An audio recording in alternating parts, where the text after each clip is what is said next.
Hey guys, welcome back to MD I'm your host, MD Cuber. Today I have a pretty exciting video for you guys.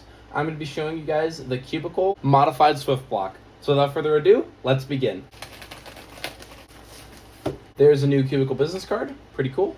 Here we have the cube with the special edition Pro Shop logo. Feel kind of bad ripping the packaging. Inside the box we get the puzzle and the original logo. I'll just take out my original Swift block for comparison. But yeah, let's do first turns.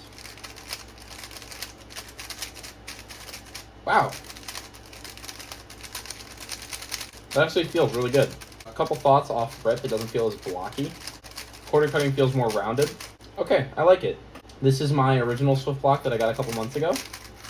The feeling of this cube is pretty blocky, like I said. I've had time to break it in, but it's still, the corner cutting is a little more harsh, and when I'm turning fast, I have to be very conscious of how I'm turning and what I'm doing as I twist the puzzle. The Pro Shop modified Swift block has a 20 magnet ball core. I'm not sure if they put springs instead of maglev, so let's pop open a cap. Gan's caps are a pain in the butt. There we go. Nope, it still has maglev, but the setting is on 6, I believe. Twisting the puzzle, like I said, it feels pretty good. Definitely feels lubed, which I'm very appreciative of.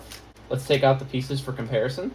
These plugs were added to make edge-repelling magnets for the ball core. The feet magnets have also been replaced.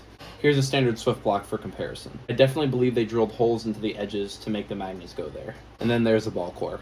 It definitely seems like they did a lot of labor to this puzzle to modify it and to make it turn more smooth.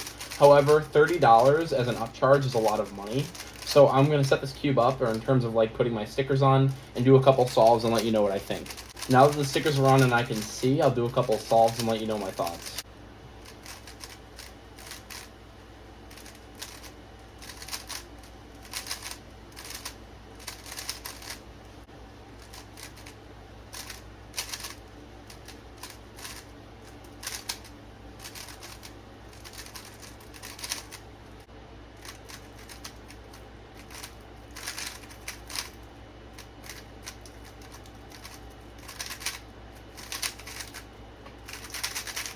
Okay, so here are my thoughts after having this cube for 30 minutes. 30 minutes is not a lot of time to form a proper opinion on a puzzle, however, it is enough time to get good first impressions. I think the upgrades on this cube are really good. The corner cutting is improved. The overall roundness of a turn feels a lot more clean and better. I'm not locking up nearly as much, and my times right out of the box were a lot better than the standard Swift block that I was solving on.